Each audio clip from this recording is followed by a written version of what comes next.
नमस्कार विद्यार्थियों, online classes में आपका स्वागत है। विद्यार्थियों, हमने पिछले वीडियो में भारत में जो रेल परिवहन है उसके बारे में अध्ययन किया था। आज हम इस वीडियो के माध्यम से राजस्थान के रेल परिवहन माध्यम को पढ़ेंगे। इससे पहले कि राजस्थान के रेल परिवहन माध्यम को पढ़ें, हमने जाना था पिछले वीडियो में भी कि राजस्थान में रेल परिवहन की शुरुआत राजस्थान में रेल परिवहन की शुरुआत वो आपके 1874 में हुई थी। अप्रैल 1874 में जयपुर रियासत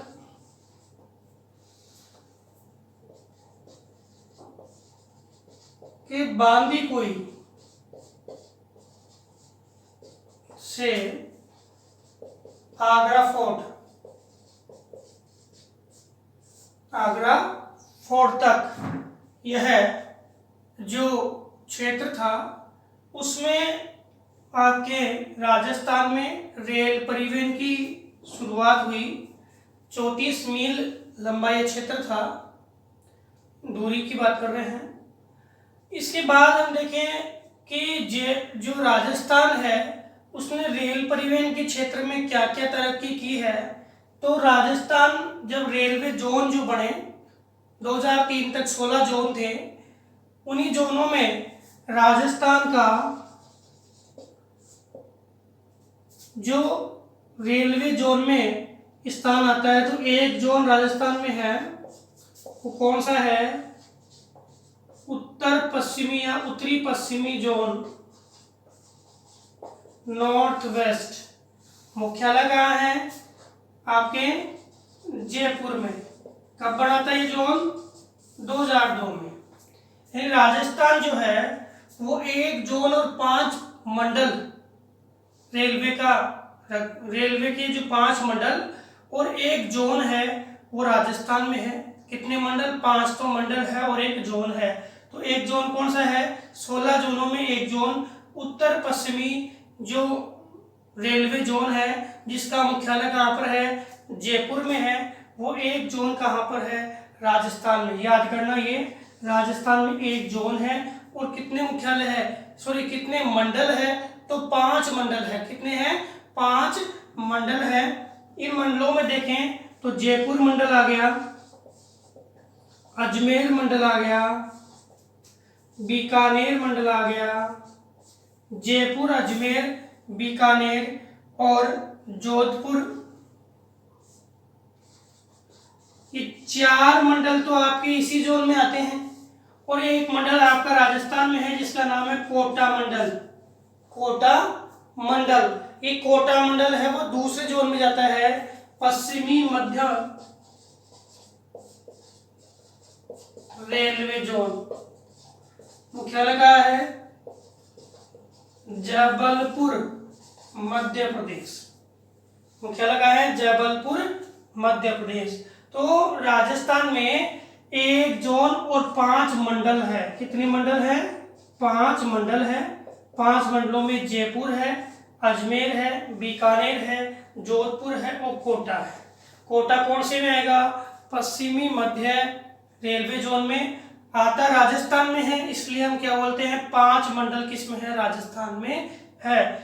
इसके अतिरिक्त हम देखें राजस्थान में रेलवे परिवहन की लंबाई की बात करें तो आपके बुक के अनुसार 2011 का आंकड़ा जो दिया गया है उस 11 के आंकड़े के अनुसार देखते हैं। फिर लेटेस्ट जो है 2015 का आंकड़ा भी हम देख लेंगे। 2011 के अनुसार देखें तो राजस्थान में 5784 किलोमीटर लंबा रेल परिवहन है। कितना? 5784 किलोमीटर लंबा रेल परिवहन है 2011 के अनुसार। और देश के कुल रेल परिवहन का ये लगभग 9.4% है। 9.4% है। 2011 में यह लंबाई आपके 63,140 किलोमीटर थी। कितनी थी? 63,140 किलोमीटर। 63,140 किलोमीटर थी, जो आज 67,312 किलोमीटर है। कितनी है? 67,312 किलोमीटर। इसमें हम ब्रॉड गेज, मीटर गेज और नैरो गेज की बात करें, पढ़ा है ना आपने? ब्रॉड गेज जिनकी चौड़ाई है 1.67 है, मीटर गेज 1 मीटर है, और नैरो गेज है इसकी 0.72 है, 0.610 है। तो ये ब्रॉड गेज, मीटर गेज और नैरो गेज की लंबाई की बात मैं करूं तो ब्रॉड गेज की लंबाई है वो आपकी टोटल की कितनी है? 68.37%। मीटर गेज की लंबाई है वो आपकी है 30.11%, और नैरो गेज की जो लंबाई है वो आपकी है 1.53%। ये आपके ब्रॉड गेज, मीटर गेज और नैरो गेज की लंबाई है। इसके अतिरिक्त जो लेटेस्ट आंकड़े हैं 2015 के अनुसार देखें तो राजस्थान में 2015 आपके आएगा परीक्षा में कौन सा? 2011 का ही, क्योंकि लेटेस्ट आंकड़े आपकी बुक में नहीं डाले हुए हैं, इसलिए 2011 का आपको याद रखना है। 2015 की बात करें तो 5,898 किलोमीटर तो आपका क्या है? रेल मार्ग की लंबाई है, जो देश के कुल रेल मार्ग की 8.93% है। कितनी है? 8.93% है। इसके अतिरिक्त ब्रॉड गेज, मीटर गेज और नैरो गेज की लंबाई हम देखें तो ब्रॉड गेज की आपकी लंबाई है वो कुल लंबाई की 82.92% है, और मीटर गेज की लंबाई देखें तो 15.6% है, और नैरो गेज की लंबाई देखें तो 1.48% है। और आपके मन में एक प्रश्न आ गया होगा कि कौन सा अभियान है, बताया था कौन सा अभियान है जिसके कारण आपकी नैरो गेज है उसको ब्रॉड गेज में बदल दिया गया? वो अभियान आपको पता है यूनी गेज। कौन सा अभियान है? Unigauge. कब आया था? 1992 में आया था। 1992 में आया था। कौन सा अभियान? यूनी गेज अभियान। और यूनी गेज अभियान में क्या किया गया था कि आपके जितनी भी नैरो गेज थी उनको बदल के हमने क्या कर दिया था? ब्रॉड गेज कर दिया था। इसके बाद हम देखें कि राजस्थान जो राज्य है वहां से हम राजस्थान राज्य में एक प्रश्न और रह गया कि राजस्थान राज्य में जो औसत घनत्व है वो कितना है? रेल परिवहन का औसत घनत्व कितना है? तो 2011 के अनुसार देखें तो यह घनत्व 1000 वर्ग किलोमीटर में 17.2 किलोमीटर था। 1000 किलोमीटर में, सॉरी 1000 किलोमीटर में कितना था? 17.2 किलोमीटर था। कितना था? 17.2 किलोमीटर था। और जो भारत का कितना था? भारत में, ये तो राजस्थान में है, और इंडिया में कितना था? वो था 19.2 किलोमीटर। 19.2 किलोमीटर प्रति 1000 किलोमीटर में। ठीक है। इसी प्रकार आपके 2012 की बात में करूं तो 16.90 था घनत्व, और भारत का वही 19.23 था। 23 किलोमीटर था। 19.23 किलोमीटर था। तो आपके रेल परिवहन तंत्र की बात हुई। अब बोलते हैं कि राजस्थान राज्य है, उस राज्य से कहां कहां की जो ट्रेनें हैं वो जाती है। तो राजस्थान राज्य से भारत के सभी क्षेत्रों में ट्रेनें जाती है, और आपके कोर्स में कुछ मार्ग दिए गए हैं।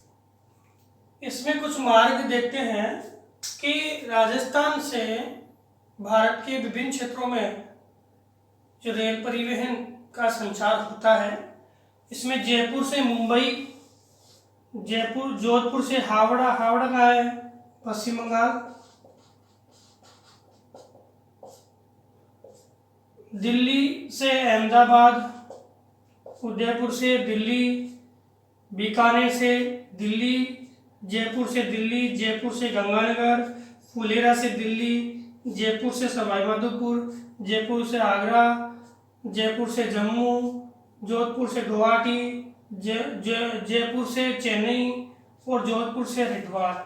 मतलब सब क्षेत्रों में, भारत के समस्त राज्यों में आपके जयपुर से, अजमेर से ये ट्रेनें जाती हैं। मतलब भारत का जो समस्त क्षेत्र है वो राजस्थान के विभिन्न नगरों से रेल परिवहन माध्यम से जुड़ा हुआ है। ये जो मार्ग है ये बताते हैं कि रेल परिवहन माध्यम से जुड़ा हुआ है। हमने पढ़ ही लिया, 1 जोन और 5 मंडल है, जिसमें कोटा मंडल जबलपुर में आता है। अब हम बात करते हैं नेक्स्ट परिवहन माध्यम की, जो स्थल परिवहन का प्रमुख परिवहन माध्यम है। जो स्थल परिवहन का प्रमुख परिवहन माध्यम है वह है आपका पाइपलाइन परिवहन। कौन सा? पाइपलाइन परिवहन। पाइपलाइन परिवहन को हम पढ़े तो सबसे पहले जाने कि पाइपलाइन परिवहन है वो किस प्रकार का परिवहन है, उसमें हम किस प्रकार की वस्तुओं का परिवहन कर सकते हैं। तो देखें कि पाइपलाइन जो है वो आपके तरल और गैसीय पदार्थों का परिवहन करता है। तो तरल और गैसीय पदार्थों के परिवहन के लिए सबसे सस्ता, सबसे सुगम और बाधा रहित और निश्चित आपूर्ति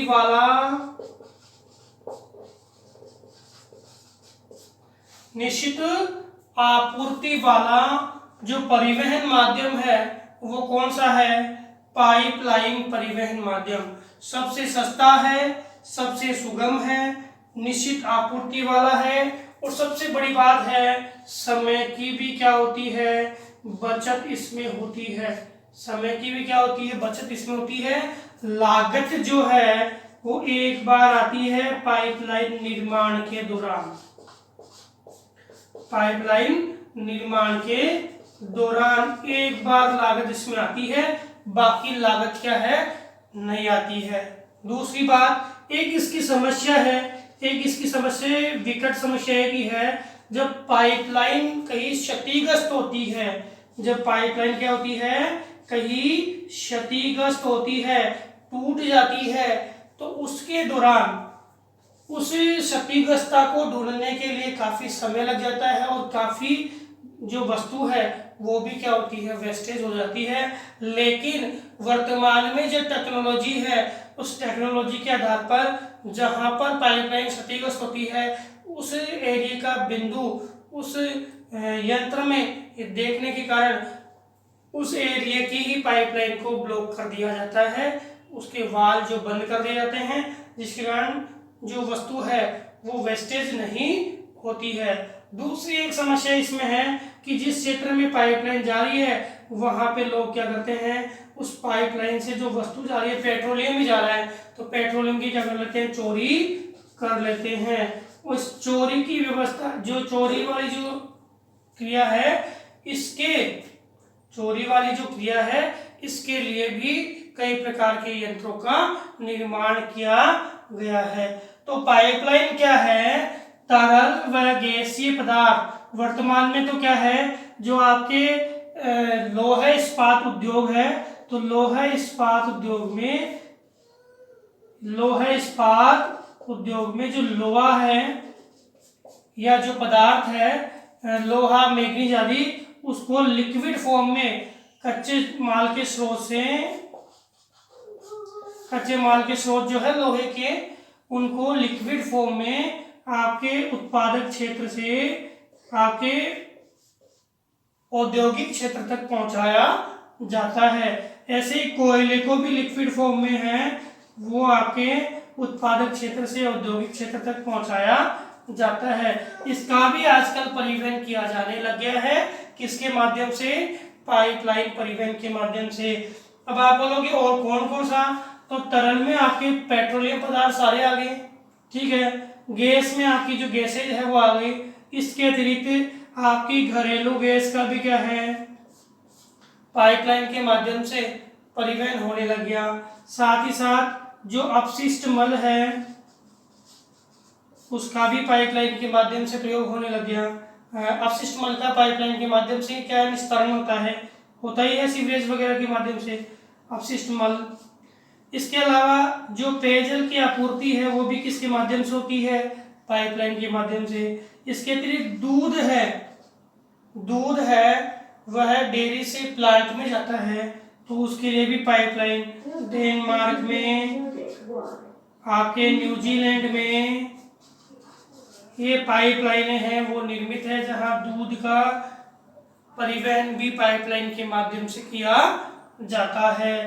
तो पाइपलाइन सबसे सस्ता है, सबसे सुगम है, बाधा रहित है, निश्चित आपूर्ति वाला है, समय की बचत करता है। साथ ही साथ जो लागत है वो निर्माण के दौरान ही आती है। समस्या है क्षतिग्रस्तता की समस्या है जिसमें थोड़ी प्रॉब्लम आती है, और चोरी वाली समस्या है उसमें भी क्या प्रॉब्लम आती है। बाकी यह स्थलीय भाग में, जलीय भाग में या जो आपके पर्वतीय दुर्गम भागों में भी पाइपलाइन क्या है लगाई जाती है। अब हम बात करते हैं, मुख्य हमारा जो उद्देश्य है कि जो पाइपलाइन है हमारी पेट्रोलियम पाइपलाइन, इस पेट्रोलियम पाइपलाइन के लिए और पेट्रोलियम पाइपलाइन के रखरखाव के लिए कौन सी संस्था कार्य कर रही है। तो सबसे पहले हम बात करें कि 1956 में आपकी एक संस्था है oil and natural gas commission.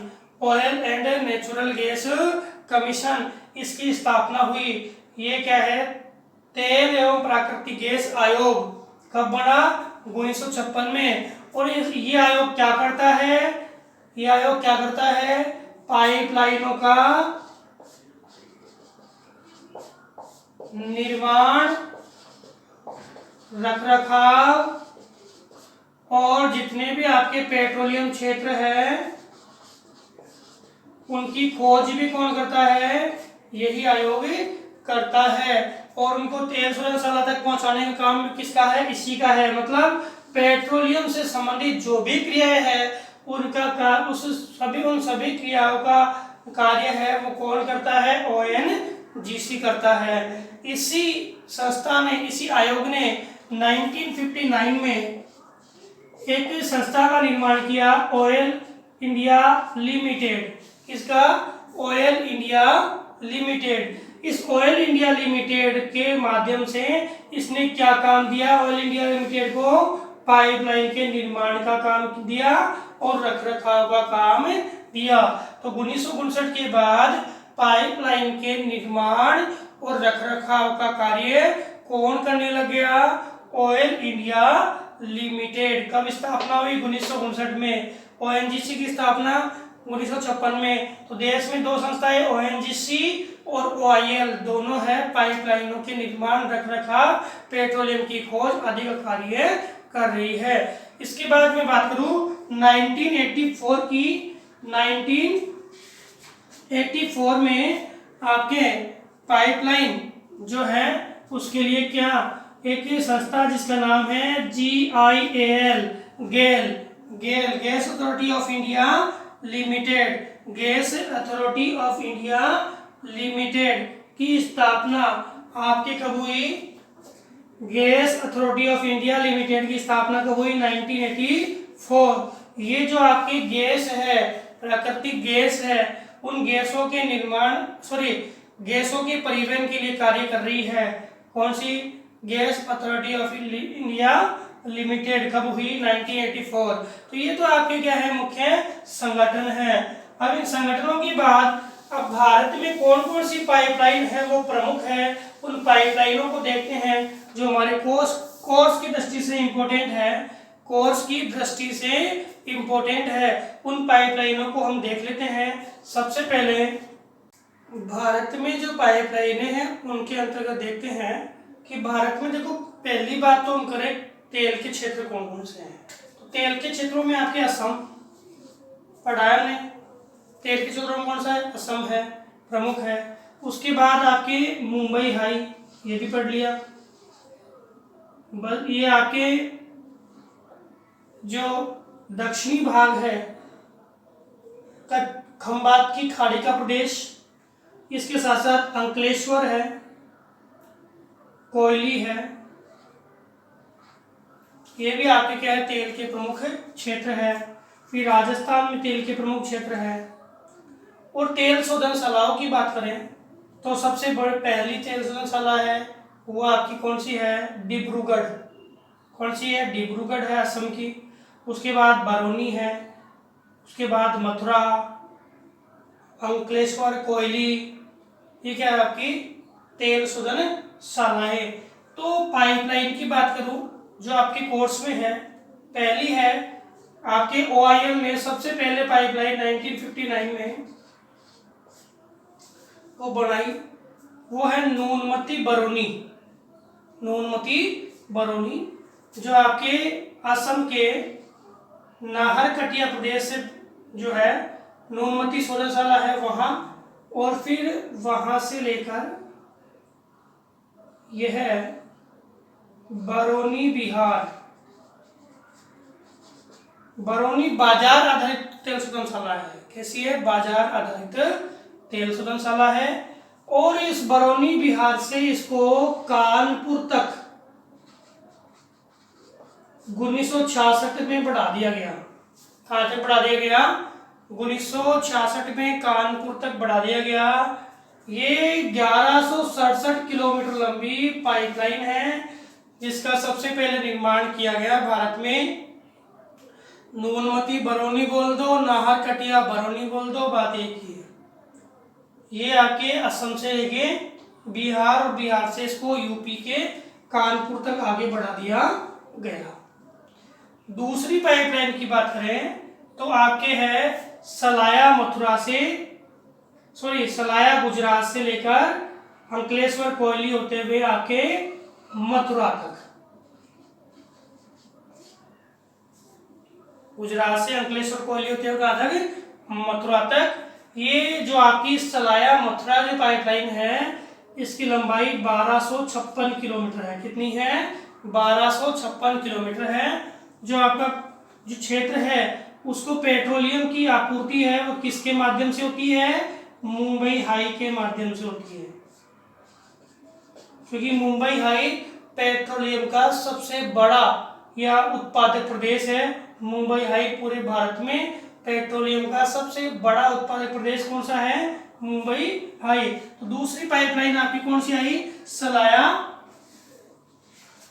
Mathura. कौन सी है? सलाया मथुरा पाइपलाइन है जो आपके सलाया, कोयली, अंकलेश्वर और अंकलेश्वर से आगे कहाँ तक जाती है? मथुरा तक जाती है।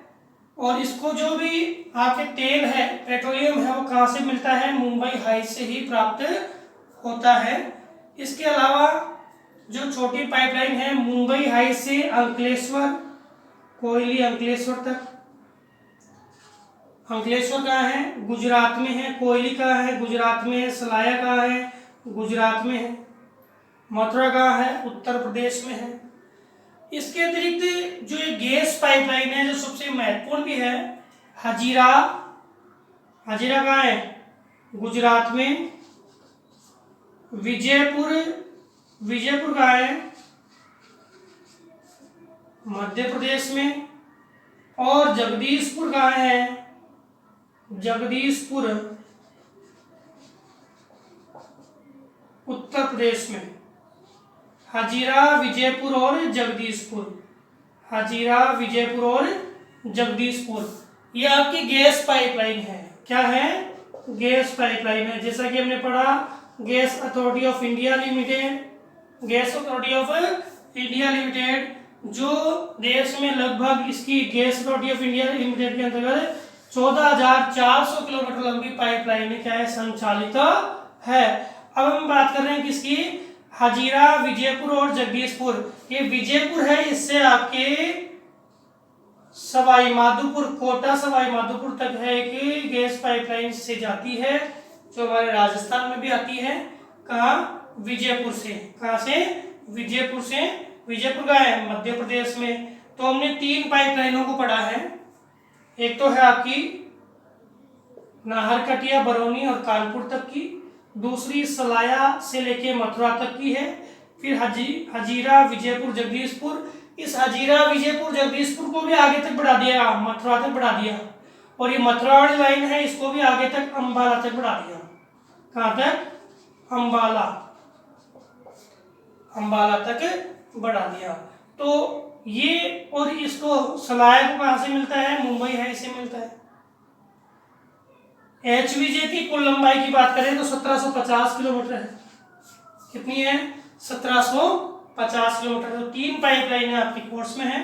एक तो एक अंकलेश्वर कोयली है, तो अंकलेश्वर और कोयली का है, गुजरात में है। ठीक है। तो एक पाइपलाइन तो आपकी है कौन सी? नाहरकटिया, बरौनी। दूसरी पाइपलाइन है मथुरा, सलाया।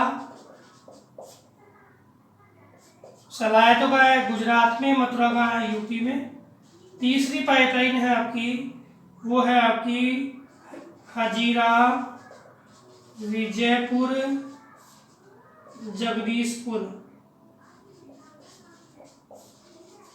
तीसरी पाइपलाइन HVJ। ये 3 पाइपलाइन मुख्य है। इसके अलावा अंकलेश्वर कोयली जो तेल शोधन शाला, अंकलेश्वर तो क्या है? तेल उत्पादक क्षेत्र है। अंकलेश्वर तो तेल उत्पादक क्षेत्र और कोयली क्या है? तेल शोधन शाला है। तो ये तेल शोधन शाला से और तेल उत्पादक क्षेत्रों के बीच में छोटी छोटी पाइपलाइनें बिछाई गई है।